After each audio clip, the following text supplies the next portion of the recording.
Have you ever noticed that after a simple, social interaction, such as a brief coffee chat with a colleague or a short update during a routine team meeting, you feel an overwhelming sense of sudden physical depletion? You did not run a marathon across the city, nor did you engage in demanding physical labor, yet your entire body feels strangely drained of vitality. You might go to bed early that evening, hoping that 8 hours of sleep will fix it, but you wake up feeling just as heavy, as if your energy battery was never truly recharged. Many people label this condition as simple physical weakness, assuming that better nutrition or extra sleep will solve it. However, modern research in neurobiology and psychology suggests that this chronic depletion is rarely a matter of physical stamina. Instead, it is often the direct result of a tension-prone physical constitution, which was quietly developed during your early childhood years. When you grow up in an environment of constant uncertainty, your brain adapts by altering its baseline stress response. What feels like unexplained exhaustion in your adult life is actually the physiological cost of an internal security system that has been running at full capacity for decades. In this video, we will explore the neurobiological mechanics of this exhaustion, deconstruct the deep historical roots of hypervigilance, and discuss practical methods to safely reset your nervous system. To understand why you feel perpetually exhausted without apparent cause, we must examine the primary regulator of your biological stress, which is known as the hypothalamic-pituitary-adrenal axis. Scientists frequently refer to this integrated pathway as the HPA axis, acting as the master switch for your internal survival responses. When your brain perceives a potential threat in your surrounding environment, such as a sharp tone from an authority figure or an unexpected notification on your work laptop, the hypothalamus initiates a cascade of neurochemical signals. It immediately prompts the pituitary gland to send instructions downward, commanding the adrenal glands to release a wave of cortisol. Cortisol rapidly elevates your heart rate and your blood pressure while releasing glucose into your bloodstream to prepare for immediate action. In evolutionary terms, this mechanism was designed for acute life-or-death crises, giving our ancestors the surge of power needed to escape danger. Once the immediate external threat disappeared into the surrounding environment, the HPA axis would naturally downregulate, allowing the biological system to return to a baseline state of rest. However, if your threat detection system remains active without relief, the HPA axis becomes stuck in an open position. Sustained high levels of circulating cortisol create severe biological strain, leading to elevated heart rates, weakened immune functions, and sleep disturbance. Eventually, your nervous system reaches a state of utter resource depletion, leaving you in a state of persistent low energy and mood. Consider the common experience of returning home after a challenging day, where even minor interactions leave you longing for immediate isolation. You may find yourself collapsing onto the sofa in complete silence, unable to process further incoming information from your surrounding environment.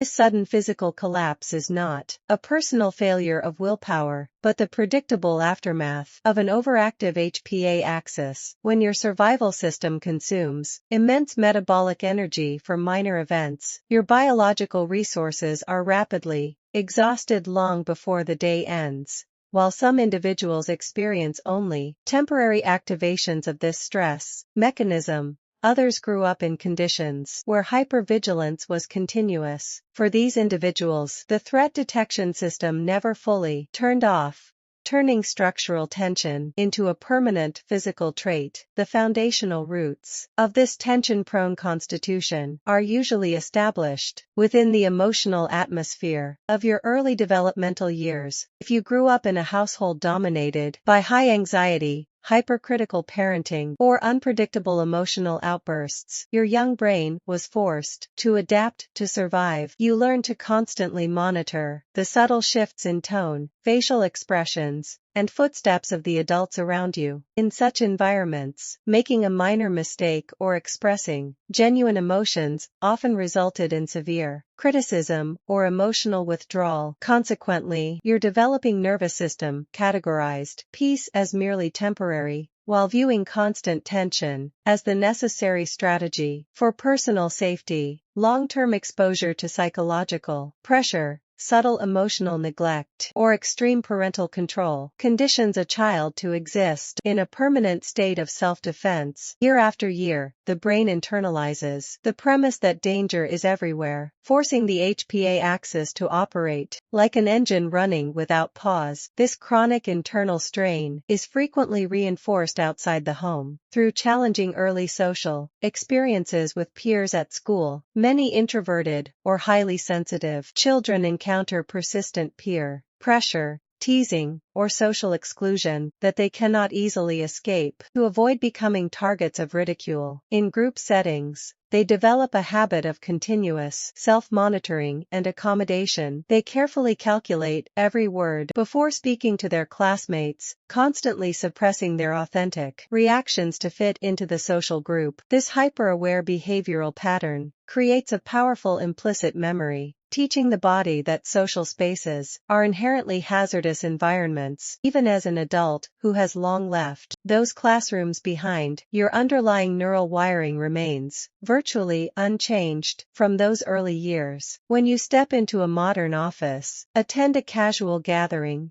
or join a family dinner during the holidays, your brain automatically activates its old defensive scripts. It releases cortisol, elevates your muscle tension, and depletes your energy, treating a routine conversation as a high-stakes survival challenge. As time passes, this early conditioning consolidates into an adult personality characterized by persistent apprehension and structural overthinking. You may have achieved significant professional success and external independence, yet you remain exceptionally vulnerable to sudden exhaustion and inner fatigue. This ongoing struggle does not mean you are fundamentally flawed, but rather that your neural threat system was encoded prematurely. Your body is simply executing an outdated survival program, using adult physiological reserves to protect a child who felt unsafe. To liberate yourself from this cycle of endless exhaustion, we must carefully deconstruct 3 major societal myths regarding rest. The first widespread societal myth is the persistent belief that chronic fatigue is purely a matter of physical sleep deficit. Modern culture continuously tells us that if we feel tired, we simply need to spend more hours lying in bed, yet millions of individuals sleep for 8 or 9 hours, only to wake up feeling remarkably unrefreshed and physically heavy. Physical sleep restores cellular damage and consolidates cognitive memories, but it cannot reset a nervous system that senses continuous danger. If your body remains physiologically guarded while you are lying down, your sleep quality will remain shallow and fragmented throughout the night. True recovery requires creating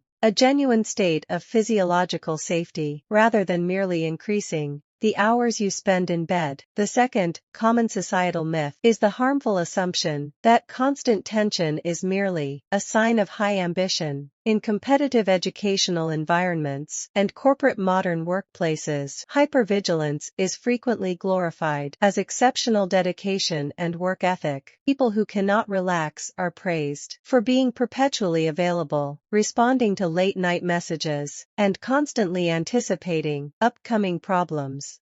However, there is a fundamental psychological difference between healthy creative engagement and a trauma-driven inability to disengage. From hypervigilance scanning, driven engagement brings a sense of expansive energy and fulfillment, whereas hypervigilance relies on adrenaline, inevitably culminating in severe physical burnout. Conflating a perpetually activated survival response with genuine professional passion prevents individuals from seeking the physiological healing they desperately need. The third pervasive myth we must address today is the societal narrative that stillness is an unproductive luxury. We live in an economic system that relentlessly measures human value through visible metrics of output, speed, and continuous self-improvement. Consequently, when individuals with attention-prone constitution attempt to rest, they are immediately overwhelmed by intense feelings of underlying guilt. They feel an urgent, uncomfortable impulse to check their devices, organize their schedules, or find something useful to accomplish immediately. This guilt occurs because their nervous system has learned to equate stillness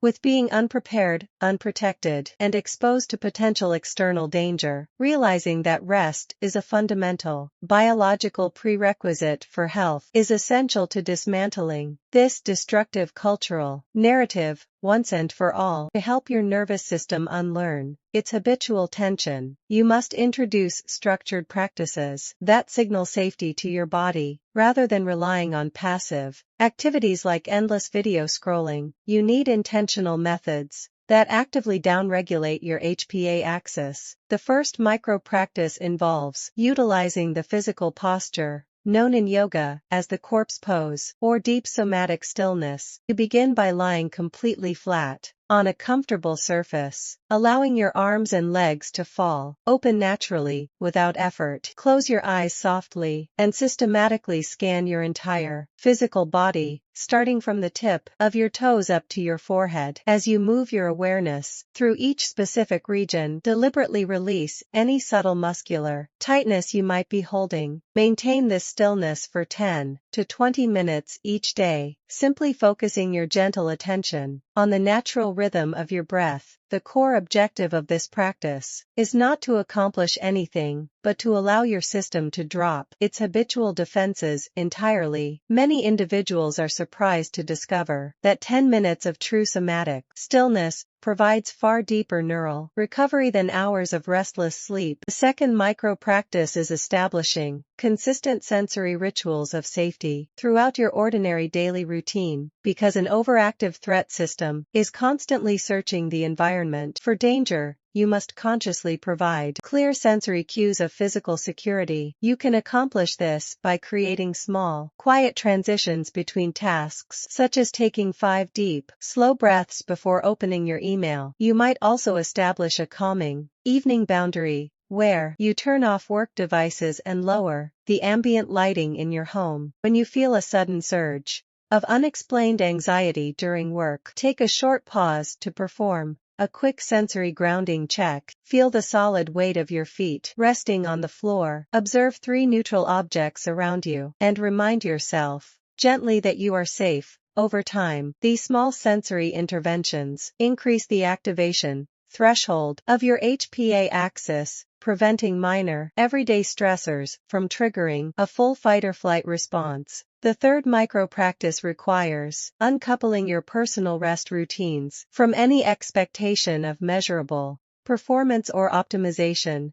Many hyper-vigilant individuals inadvertently turn their recovery attempts into demanding tasks, worrying constantly about whether they are meditating correctly or relaxing effectively. If you approach relaxation with the same perfectionism you apply to work, you will simply generate more internal cortisol and stress. Allow your recovery periods to be completely unstructured, imperfect, and free from any obligation to achieve a specific outcome. Accept that some days your mind will remain busy during rest, and view that mental activity with gentle curiosity rather than self-criticism. Reclaiming your baseline vitality is not about mastering a technique, but about granting yourself unconditional permission to simply exist without performing. Herein lies a profound paradox of our psychological existence. To feel safe enough to rest, we must first learn to rest in order to discover that we are already safe. The hypervigilance that consumes your energy today was once a brilliant, adaptive strategy designed to protect a vulnerable child. In an unpredictable world, your exhaustion is not evidence of personal inadequacy, but a tangible somatic record of the silent battles your nervous system fought to keep you safe. However, The external circumstances of your past no longer dictate the reality of your present life. You now possess the conscious capacity to step out of that perpetual survival mode and re-educate your physical body in the quiet art of safety. As we conclude our discussion today, reflect gently upon this single question: what would it feel like to finally drop your invisible shield and allow your body to realize that the war has long been over? If this perspective brought clarity to your experience, consider liking this video, subscribing to our channel, and sharing these ideas with someone who might need them.